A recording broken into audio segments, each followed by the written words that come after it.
In the autumn of 1087, when the rivers of Aquitaine ran cold and the smoke of burning villages darkened the sky, the good knight stood on the muddy banks of the Drone and watched a young duke make the mistake that would cost hundreds of lives.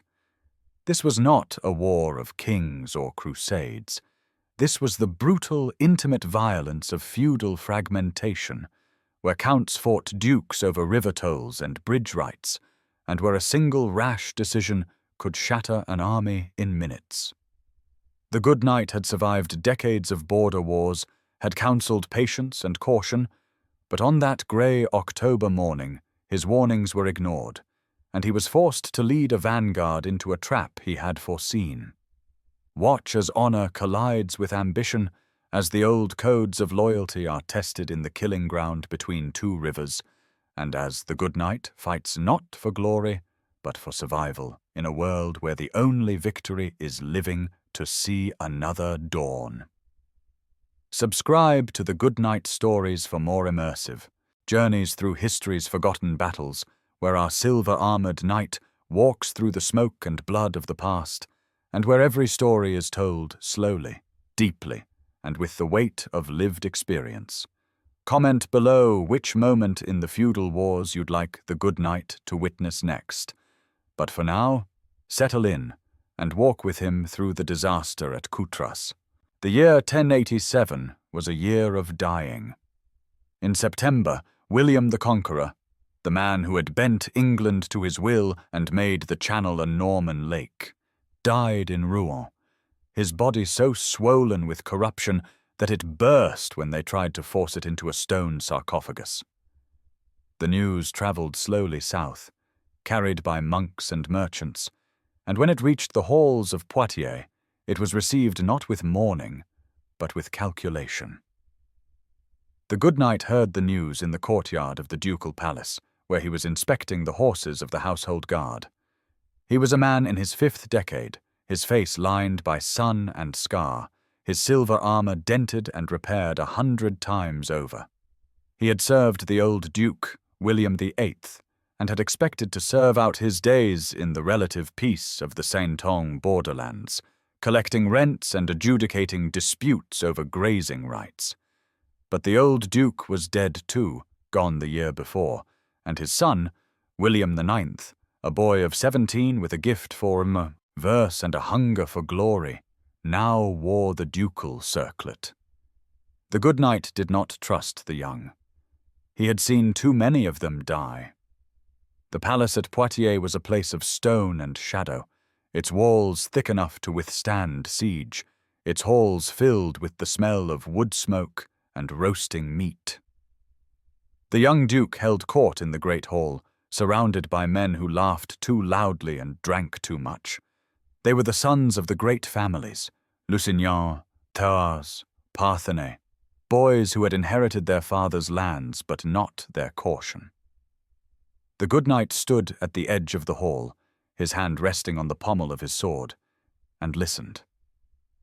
"The Count of Angoulême has crossed the border," one of the young lords was saying, his voice bright with excitement. "He's burning villages north of the Drone. He's calling himself the Viscount of the Confluence now, claiming the tolls at Coutras are his by ancient right." William XIX leaned forward in his chair, his eyes bright. He was a handsome boy, dark-haired and quick-smiled, with the kind of charm that made men want to follow him. But the good knight had seen that charm before, in other young lords, and he knew how quickly it could curdle into recklessness. "Taillefer," the duke said, and the name was a curse. "The Iron Hewer. My father fought his father. Now he thinks he can take what's mine because I'm young." "He's testing you, my lord," another voice said. This one belonged to a man the good knight knew. Aymery, the Seneschal of Saints, a veteran of the Gascon Wars. "He wants to see if you'll bend."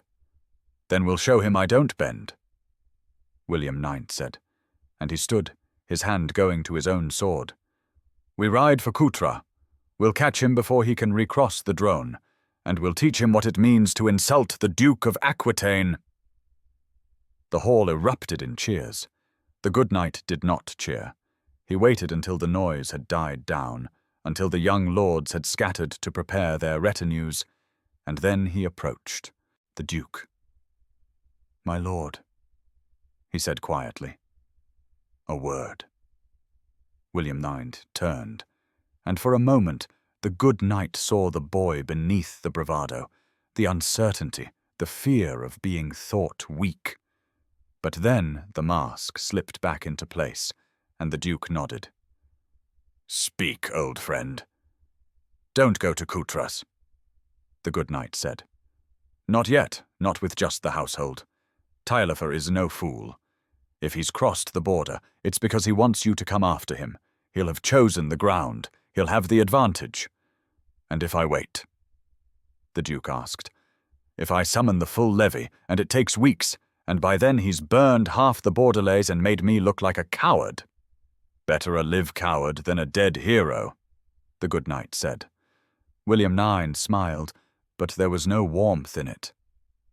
"You sound like my father. He was always cautious. And where did it get him? He died in his bed, unmourned, while his vassals plotted against him. I won't be like that. I won't be the Duke who hid behind walls while his enemies laughed." "Then at least wait for the Gascons," the good knight said. "Send word to Bordeaux. Give yourself numbers." "No," the Duke said, and his voice was final. "We ride at dawn, and you'll lead the vanguard, as you always have. That's an order." The good knight bowed his head. "As you command, my lord." They rode south in the cold light of an October morning, 400 knights and 800 foot soldiers, the banners of Aquitaine snapping in the wind. The good knight rode at the head of the column, his destrier, a grey war-horse named Tempest, moving with the steady ground-eating pace of a veteran campaigner. Behind him, the young lords sang. They sang the old songs, the chansons de geste that told of Roland and Oliver, of Charlemagne and his paladins, of battles won and enemies slain. They sang as if they were riding to a tournament, not a war. The good knight did not sing. He watched the road. The land between Poitiers and Coutras was a patchwork of forest and field, of small villages huddled around stone churches, of rivers that cut deep valleys through the limestone hills. It was rich land, fertile and well-watered, and it had been fought over for centuries. The Romans had built roads here, and the Visigoths had held it, and the Franks had taken it, and now it was the borderland between the Duke and the Count, a place where loyalty was measured in silver and blood. They passed through villages where the people came out to watch them pass, their faces blank and wary. The good knight saw the way they looked at the banners, the way they calculated which lord would win and which would lose, and he knew that their loyalty would go to the victor, whoever that might be. On the second day, they began to see the smoke. It rose in thin columns from the north, black against the grey sky, and the good knight knew what it meant. Taillefer was burning the villages, destroying the harvest, salting the earth. It was the old strategy, dégâts, the wasting, a way to provoke the enemy into a rash response. And it was working. William IX saw the smoke and spurred his horse forward, his face flushed with anger. "Faster!" he shouted. "We have to stop him!" The good knight urged Tempest forward, drawing level with the Duke. "My lord, this is what he wants. He's baiting you. If we ride hard, we'll arrive exhausted and he'll be waiting." "I don't care," the Duke said. "I won't let him burn my lands." "They're already burned," the good knight said. "What matters now is not saving what's lost, but not losing what remains." But the Duke was not listening. He was young, and the smoke was an insult he could see, and he would not be the Duke who did nothing. They reached Coutras on the evening of the third day. The town sat at the confluence of the Drone and the Isle, a cluster of wooden houses and a stone church, dominated by a Motte and Bailey castle on the south bank.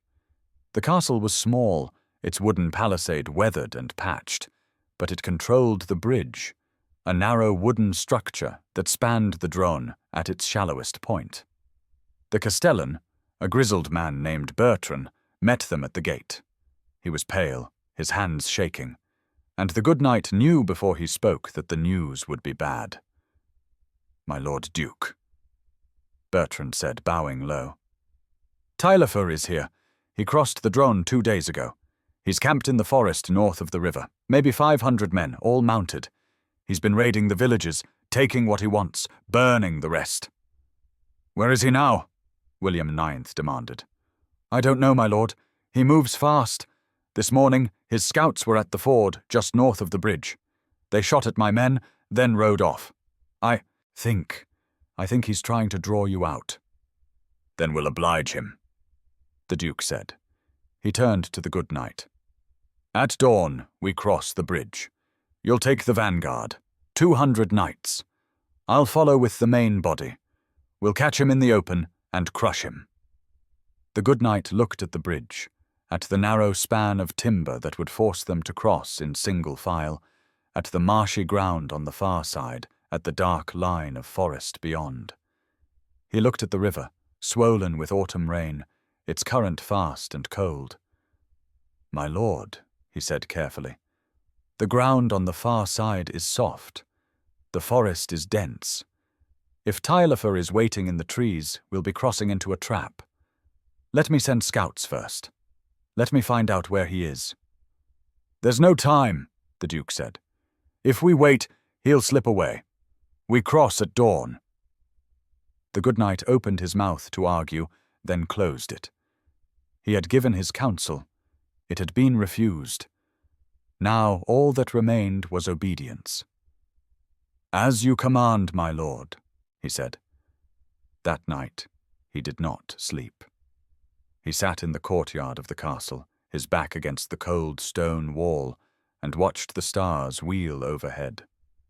He thought of his wife, dead these 10 years, and of his son, who had taken the cross and gone to fight the Moors in Spain and never returned.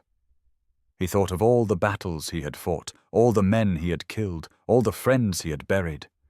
He thought of the bridge and the forest and the trap. And he prayed. Not for victory, not for glory, just for survival. Dawn came cold and grey, the sky the colour of old iron.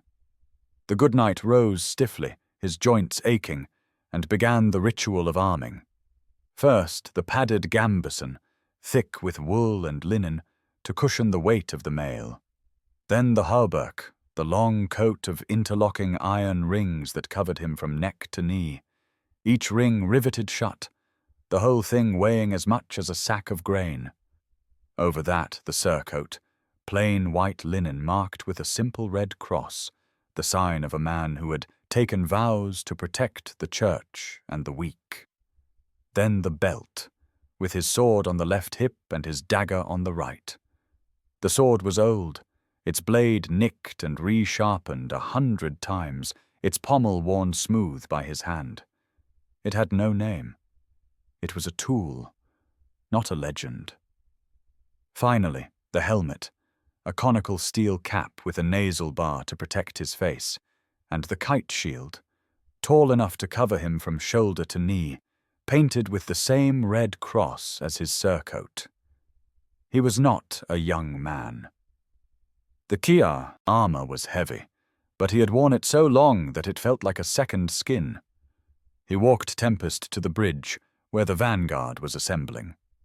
200 knights, the best of the ducal household, men who had fought in the Saintonge and the Limousin, men who knew their business. They were silent, checking their girths, testing their stirrups, their faces set and grim. The good knight took his place at the head of the column. Behind him, the banner of Aquitaine, 3 golden lions on a field of red, hung limp in the still air. William the IX rode up, his armor bright and new, his face flushed with excitement. "Are you ready, old friend?" "No, my lord," the good knight said honestly. "But I'll do it anyway." The Duke laughed, as if it were a joke. "That's the spirit. Cross the bridge, Secure the far side and wait for me. We'll find Taillefer and end this." The good knight nodded. He raised his hand, and the vanguard began to move. The bridge was narrow, barely wide enough for 2 horses abreast, and the sound of hooves on timber was loud in the morning stillness. The Drono flowed fast beneath them, its water dark and cold, and the good knight could feel the bridge sway with the weight of the column. They crossed slowly, carefully, and emerged onto the far bank. The ground was soft, just as he had feared. The meadow, Le Pré de la Bataille, the locals called it, though the good knight did not know why, was a flat expanse of grass and mud, bordered on the north by the dark line of the forest. The trees were oak and beech, their leaves turning gold and brown, and the shadows beneath them were deep and impenetrable. The good knight raised his hand, halting the column. He scanned the tree line, looking for movement, for the glint of steel, for anything that would tell him where the enemy was. Nothing. Just the wind in the trees and the distant cry of a crow. And then, from the forest, a single rider emerged. He was young, his armor plain, his shield unmarked. He rode to the edge of the meadow, perhaps 200 yards away, and stopped. He raised his hand and shouted something the good knight could not hear, and then he turned and rode back into the trees. "It's a challenge," one of the young knights said, his voice eager. "He's daring us to follow." "It's bait," the good knight said. "And we're not taking it. We hold here until the Duke crosses." But even as he spoke, he heard the sound of hooves behind him. He turned and saw William the Ninth riding across the bridge, the main body of the army following. The Duke rode up, his eyes bright. "What are you waiting for? He's running. After him." "My lord, it's a trap. I gave you an order," the Duke said, and his voice was sharp. "Pursue!" The good knight looked at the forest, at the dark line of trees, and he felt the weight of the years pressing down on him. He was tired. He was old, and he was about to lead 200 men into a killing ground. He lowered his lance, couching it under his arm, and spurred Tempest forward. "For Aquitaine!" he shouted, and the vanguard followed. They rode across the meadow at a canter, the ground soft beneath the horses' hooves, the mud spraying up in clods. The forest grew closer, the shadows deeper, and the good knight felt his heart hammering in his chest. 50 yards from the tree line, he saw the first movement. A flicker of steel, a horse's head, a line of men, knee to knee, emerging from the shadows, and then the forest exploded. The lance struck the shield's edge and shattered, the force of the blow nearly unhorsing him. Tempest screamed and reared, and the good knight fought to keep his seat. Around him, the vanguard was disintegrating. Knights were going down, their horses speared, their bodies trampled. The Angoumois knights were veterans, disciplined and brutal, and they drove through the ducal line like a blade through cloth. The good knight dropped the remains of his lance and drew his sword. He spurred Tempest forward, into the melee, and the world became a chaos of steel and blood. He fought without thought, without plan, his body moving on instinct honed by decades of war. He parried a sword stroke, riposted, felt his blade bite into mail. He blocked a mace with his shield, felt the impact shudder up his arm. He kicked a knight in the face, sent him reeling, turned to meet the next attacker. Tempest was a veteran too, trained to bite and kick, and together they carved a space in the chaos. But it was not enough. The vanguard was breaking. Men were fleeing, riding back toward the bridge, and the Angoumois were pursuing, cutting them down from behind. The good knight saw the banner of Aquitaine fall, saw the young knight who had carried it dragged from his horse and trampled. He saw William the Ninth, still on the far side of the meadow, his face pale with shock. And he saw the second Angoumois force, emerging from the trees to the west, riding hard for the bridge. The trap was complete. Fall back! The good knight shouted, his voice raw. To the bridge! Fall back! But there was no order left to fall back to. The vanguard was a mob, every man fighting for himself, and the bridge was a bottleneck choked with panicked horses and screaming men. The good knight fought his way toward the bridge, his sword red to the hilt, his shield splintered. He saw men he knew, Aymery of Saintes, young Bertrand of Blaye, cut down in the mud. He saw horses with their guts spilling out, still trying to run. He saw a knight with his helm staved in, his face a ruin, crawling toward the river. And then he saw Taillefer. The Count had fought his way through the melee, and now he was riding straight for the good knight, his sword raised, his face twisted in a snarl of triumph. The good knight turned Tempest to meet him. They came together in a clash of steel, their swords ringing, their horses screaming. Taillefer was strong, younger, faster, and his blows came like hammer strikes. But good knight parried, blocked, gave ground, his arm numb, his breath coming in ragged gasps. Taillefer swung for his head. The good knight ducked, felt the blade whistle past his ear, and drove his own sword up, under Taillefer's shield, into the gap at the armpit.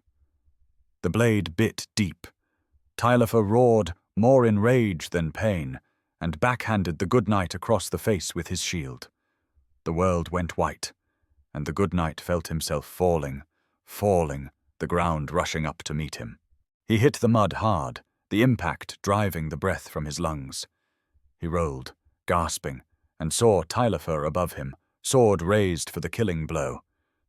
And then a horse slammed into Taillefer's mount, and the Count was thrown sideways, cursing.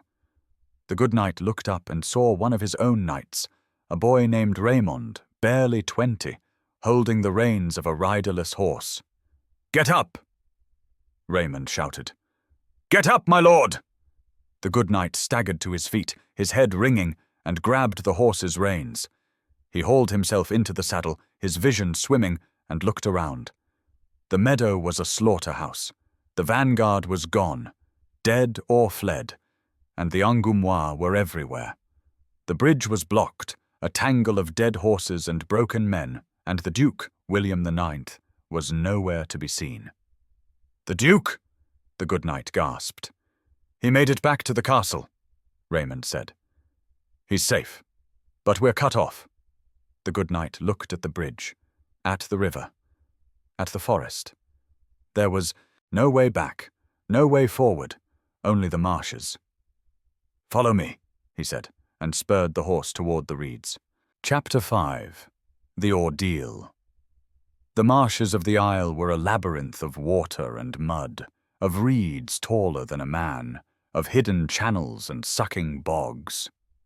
The good knight rode into them without hesitation, Raymond and a handful of others following, and behind them the sounds of the battle faded into the distance.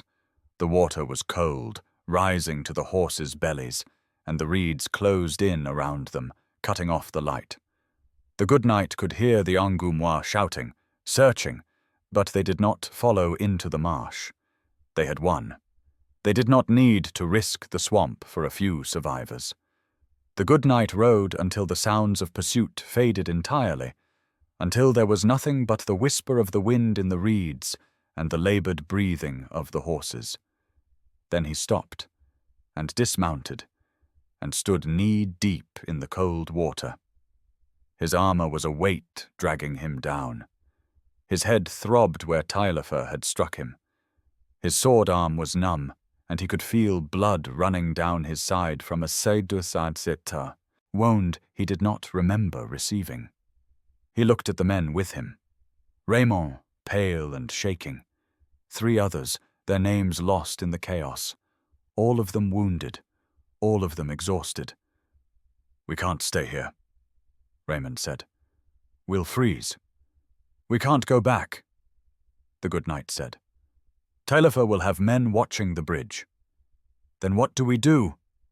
The good knight looked south, toward the isle, toward the distant smudge of smoke that marked the town of Libourne. It was miles away, through hostile territory, but it was the only chance they had. "We walk," he said. They abandoned the horses, the animals would only slow them down in the marsh, and began to wade south, following the current of the Isle. The water was cold enough to numb their legs, and the mud sucked at their boots with every step. The good knight's mail hauberk was a torture, dragging at his shoulders, but he did not take it off. Without it, he was just a man. With it, he was still a knight. They walked for hours, through the afternoon and into the evening, the light fading, the cold deepening. One of the men, a sergeant named Guillaume, collapsed in the water, too exhausted to go on. They tried to carry him, but he was too heavy, and in the end they had to leave him, propped against a tree, his eyes already glassy with shock. By nightfall, there were only 3 of them left: the good knight, Raymond, and a knight named Ponce, who had taken an arrow in the thigh and was limping badly. They found a small island in the marsh, a hummock of solid ground barely large enough for the Tatsumara. 3 of them, and they collapsed there, shivering, too tired to speak. The good knight lay on his back and looked up at the stars. They were the same stars he had seen the night before, in the courtyard of the castle at Coutras, but they seemed farther away now, colder, indifferent. He thought of the men he had led into the trap. He thought of the banner falling, of the young knight trampled in the mud, of Amory of Saints, who had been his friend for 20 years, cut down in the chaos. He thought of William the 9th, safe in his castle, and he felt a bitter anger rise in his chest. The boy had been warned, the boy had been told, and the boy had not listened. And now 200 men were dead. The good knight closed his eyes, and for the first time in decades, he wept. Chapter 6. The return. They reached Libourne 3 days later, more dead than alive. The town guards almost did not let them in. They looked like beggars, their armor rusted, their faces gaunt. But the good knight still wore the red cross on his surcoat, and that was enough. They were taken to the castle, where the lord, a minor vassal of the duke, gave them food and wine and a place to sleep. The good knight ate mechanically, tasting nothing, and then he slept for a day and a night, his body finally giving in to the exhaustion. When he woke, a messenger was waiting. The duke wanted to see him. William the 9th was at Blaye, the great fortress on the Gironde, and the good knight rode there with Raymond and Ponce, the 3 of them silent, their horses moving at a walk. Blaye was a place of stone and strength, its walls thick, its towers tall. The duke was in the great hall, surrounded by his lords, and when the good knight entered, the room fell silent. William 9th looked older. The boyish eagerness was gone, replaced by something harder, colder. He stood when he saw the good knight, and for a moment neither man spoke. "You survived," the duke said finally. "Yes, my lord." "How many others?" "2," the good knight said. "Out of 200. The silence stretched. "I was wrong," William the 9th said, and his voice was quiet. "You told me it was a trap, and I didn't listen. And now they're dead." The good knight said nothing. There was nothing to say. "Taillefer has taken Coutras," the duke continued. "He's fortifying it. He's calling himself the Viscount of the Confluence Mare, and half the lords of the Angoumois are flocking to his banner. He's made me look weak." "Then make him pay," the good knight said.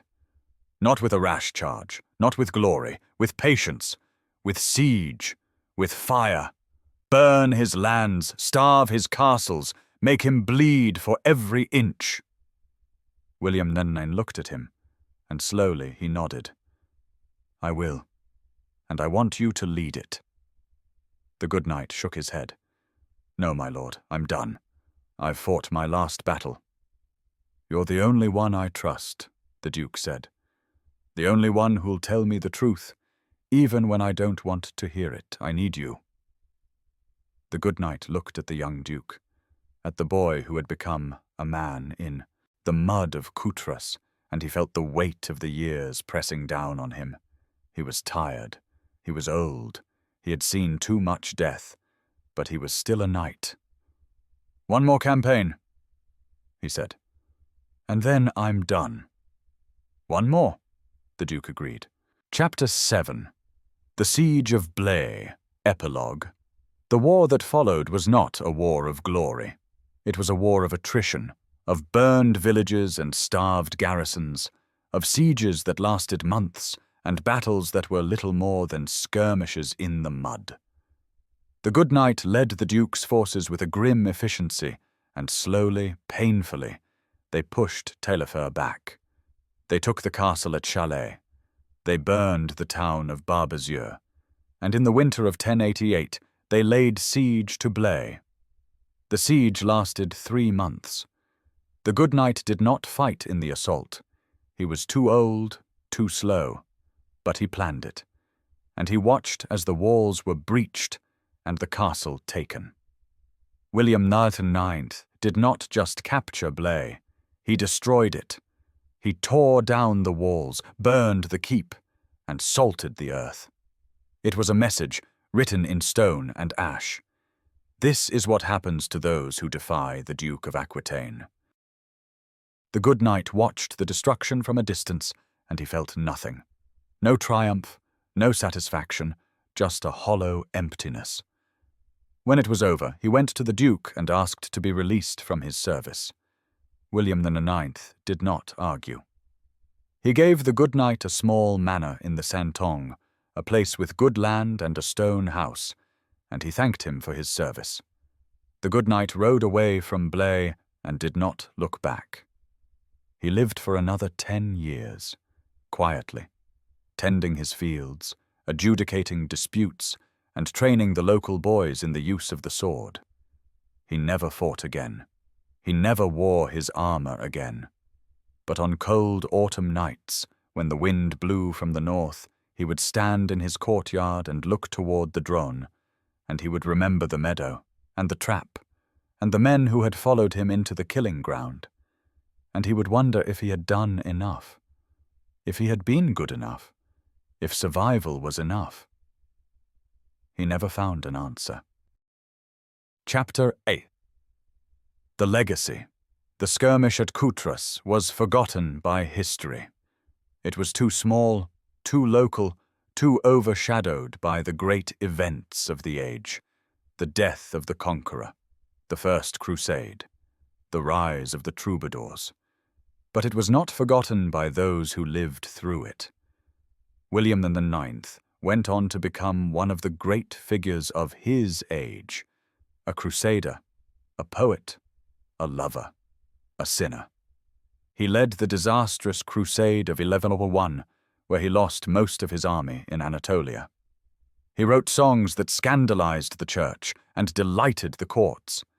He lived a life of excess and brilliance, and when he died in 1127, he was mourned as the first troubadour, the man who had invented a new way of seeing the world. But those who knew him said that he was never the same after Coutras, that the boy who had ridden so eagerly to war had died in the mud of the Dronne, and the man who came back was harder, colder, more cynical. The good knight was remembered, if at all, as a footnote, a loyal vassal who had served the Duke faithfully and retired to his lands. His name was not recorded, his deeds were not sung. But in the villages of the Santonge, the old men told stories of a knight in silver armor who had survived the disaster at Coutras, who had led men through the marshes and brought them home, who had taught them that honor was not about glory, but about doing your duty even when it cost you everything. And in those stories, he was called Le Bon Chevalier, the good knight. The autumn of 1087 passed into winter, and the rivers froze, and the smoke from the burned villages faded into memory. The world moved on, as it always does, and the men who had fought and died at Coutras were forgotten. But the good knight remembered. He remembered every face, every name, every man who had followed him into the trap, and he carried them with him, a weight heavier than any armor, until the day he died. Our good knight will return. Subscribe for more.